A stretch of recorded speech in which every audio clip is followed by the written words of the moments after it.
Hello friends, welcome to our channel mathematics success. यहाँ पर हम लोग देखेंगे कुछ और इम्पॉर्टेंट क्वेश्चन थर्ड पेपर के जो रह गए थे। ठीक है, velocity of a particle at point R theta phi is, तो कौन सा हो जाएगा? ऑप्शन ए यहाँ पे राइट है, R under root one plus D theta upon D T का whole square plus sine square theta phi dot, ऊपर जो पॉइंट रखा है इसका क्या मतलब होता है हम पहले बता चुके हैं वीडियोज़ में। ठीक है, स्क्वायर। ठीक है, अगला है acceleration of a particle at point P perpendicular OP in the zone plane Z OP in the direction of theta increase, तो D two theta upon D T two minus sine theta cos theta D psi by D T का whole square.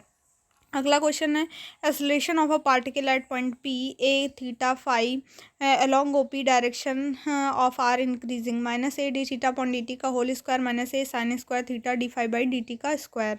ठीक है, अगला है a particle moves on a smooth sphere under no force है expect the pressure of the surface, then D two theta upon D T two minus sine theta cos theta D five by D T का whole square किसके बराबर होगा? तो zero के बराबर होगा। अगला पूछा है a particle move in a path so that its acceleration is always directed towards to a fix point and equal to mu by are square, then the path of the parabola is, तो option B right हो जाएगा, V square equal to two mu by R. The path and ellipse V square less than two mu by R होता है। Kepler chapter आप लोग पढ़ के जाएंगे, Kepler law first second third सभी, और जो भी हमने इससे रिलेटेड रॉकेट वाले क्वेश्चन छोड़ दीजिएगा, उससे आपके टॉपिक में उससे रिलेटेड क्वेश्चन शायद नहीं है, तो बाकी क्वेश्चंस को लेकिन आप अच्छे से करेंगे जो हमने अभी प्रीवियस वीडियोस में बताया है। ठीक है, तो ये अगला क्वेश्चन है the path of a hyperbola is V square is greater than होगा टू म्यू बाई आर। ठीक है, अगला है the angle which is the radius vector makes with the line from the sun towards the perihelion is called true anomaly, ये पूछा नहीं जाएगा। ठीक है, इससे रिलेटेड क्वेश्चंस कम ही आएंगे। ये देख लीजिए, जो a particle describe the curve R square equal to A square cos two theta under a force to the pole, then the law of force क्या हो जाएगा? P proportional to one by R की power seven हो जाएगा। और जो 30 number 7 है बहुत इंपॉर्टेंट क्वेश्चन है, ये आपके पेपर मतलब सिलेबस में है, तो ये क्वेश्चन आप लोग अच्छे से पढ़ेंगे और ये हो सकता है पेपर में आ जाए मतलब। ठीक है, तो इतना मतलब यह अलग भी है, आपको चारों ऑप्शन में से एलिमिनेट भी आराम से कर सकते हैं, उसको देखेंगे तो जान भी जाएंगे ऑप्शन ए सही था।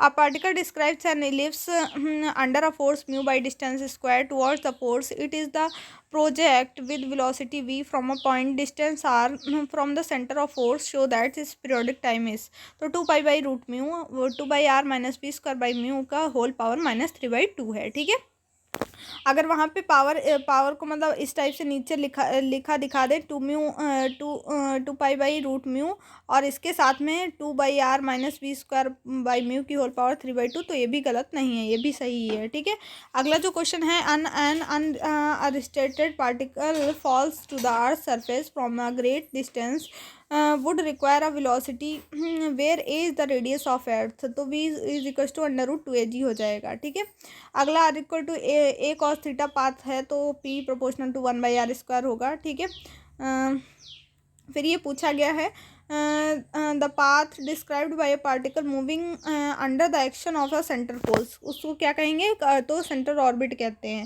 अ सेंटर ऑर्बिट इज ऑलवेज क्या होगी? सेंटर ऑर्बिट ऑलवेज कर्व होगी। ठीक है, सेंटर ऑर्बिट। अगला जो क्वेश्चन है in a centre orbit the transverse acceleration क्या होता है? One by r d by D t of r square D theta by D t क्या होगा? जीरो होगा। कहाँ? In centre orbit. ठीक है, ट्रांसवर्स एक्सेलरेशन इज जीरो। ठीक, अगर ये क्वेश्चन ना लिख के आए तब भी आप लोग जानेंगे, क्या जानेंगे कि अगर सेंट्रल एक्सेलरेशन सेंट्रल ऑर्बिट में ट्रांसवर्स एक्सेलरेशन क्या होता है? जीरो होता है।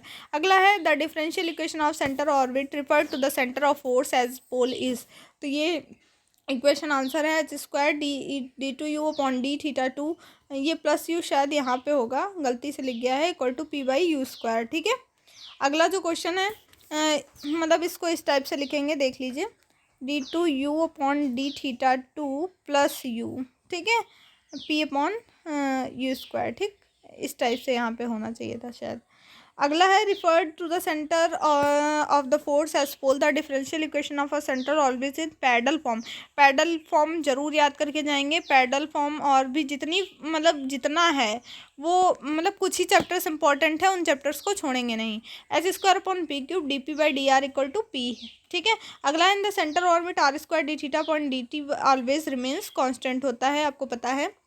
सेंटर ऑर्बिट में, सेंटर ऑर्बिट से रिलेटेड सारे क्वेश्चंस है ना। Centre orbit the sectorial area traced by out of the radius vector to the centre of force increase पर यूनिट टू टाइम यूनिफॉर्म, मतलब एक समान गति से क्या होता है, मतलब इंक्रीज होता है। In a centre orbit the linear in the centre orbit the linear velocity varies, तो इन्वर्सली परपेंडिकुलर होगी, perpendicular from the centre upon the tangent to the path, तो इन्वर्सली का मतलब 1 अपॉन होगी। ठीक है, अगला है in a particle moves in a ellipse under a force which is always directed towards its focus then the law of force is inverse square law. ठीक है, ऑप्शन तो है ही नहीं, मतलब यहाँ पे आपको ऐसे ऑप्शन दिए होंगे इन्वर्स स्क्वायर लॉ या और बहुत सारे दे दिए होंगे, तो यहाँ पे ये वाला ऑप्शन सही होगा।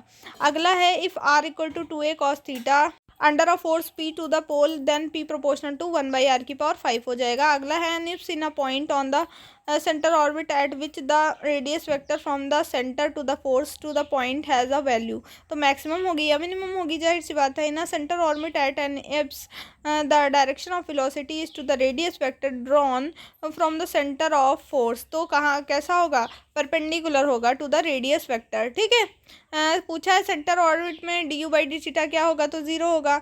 Each planet describe as an ellipse having the sun on its foci. ठीक है, फोकस की बात कर रहा है। पूछा है ये भी आपको कल बताया था, अगर 2 के लिए हम लोगों ने रिजल्टेंट एसोलेशन की बात की थी, 3 होंगे तो d2 मतलब d2z अपॉन dt2 ये बढ़ जाएगा का होल स्क्वायर। ठीक है, अगला है velocity of the particle at the point R theta phi in spherical polar coordinate is given by, then option तो है ही नहीं। अंडर रूट ये आर जो भाई थीटा के ऊपर ये होता है, एक बार फिर से बता दे रहे हैं, पॉइंट लगा होता है, इसका मतलब होता है D theta by D t. ठीक है, 2 पॉइंट लगे हैं तो d2 theta upon dt2। Okay, तो इसका under root r square plus r square D theta by D T का whole square plus r square sine square theta D phi by D T का whole square.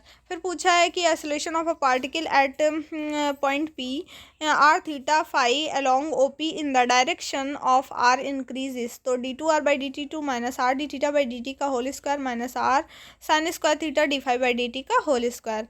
अगला जो है acceleration of a particle at the point P are theta phi perpendicular OP in a zone and ZOP in a direction of theta increase, then 1/r d upon dt of r square d theta upon dt minus r sin theta cos theta d phi by dt का whole square.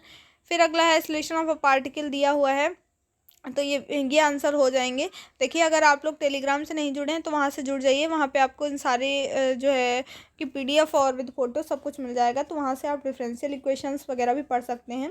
अगर आपने 2016-17 में जो Laplace transformation के questions आए थे हमने discuss किए हुए हैं, वो नहीं देखा है तो प्लेलिस्ट में जा करके देख लीजिए, आपको वहाँ पे वीडियो मिल जाएगी। मैट्रिक्स की कुछ ट्रिक्स हैं इनवर्स वगैरह निकालने की, वो भी मिल जाएंगी।